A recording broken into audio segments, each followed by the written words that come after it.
course, BRAD CRUIKSHANK is the head coach of the Lloydminster Border Kings, as we know. But guys, I want to ask you this.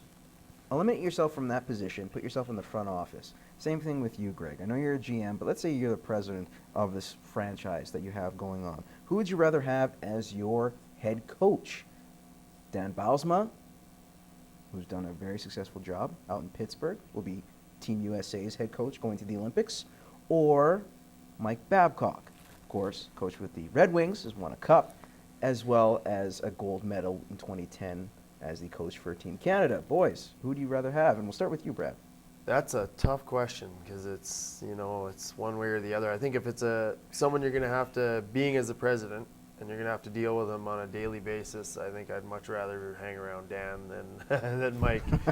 He just seems way too intense, and he's just a hockey kind of guy. So for me, I definitely want to build my franchise around someone with maybe a little more of a low-key personality.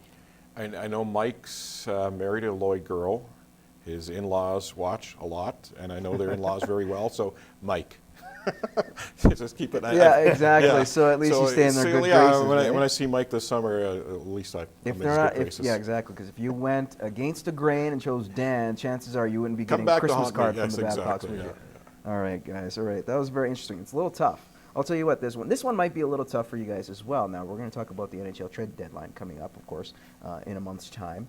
And you have a couple forwards that could be available. One struggling, the other guy a bit of, well, he's known as the cherry picker of the NHL, of course. I'm talking about Thomas Vanek, who rejected a deal with the Islanders.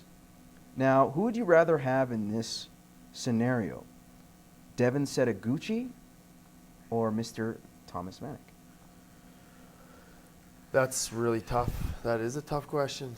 Vanek is, I don't know. Honestly, I think I'd probably take a stab if the money was right on a small one-year contract or something like that for $2 or $3 million would be Vanek for sure.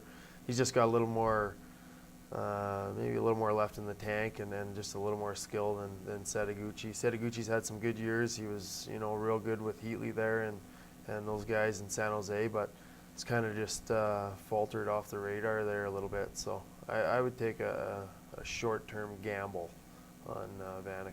Yeah, I think so too. Seraguchi's his numbers he's just fallen completely off the map since going to Winnipeg. He's just completely disappeared. Oh, he's hurt a little bit too, right? That's got to count in there. It has, but you got to think that San Jose saw something in his game that they knew it was declining, and they moved him because before that he was lights out for San Jose.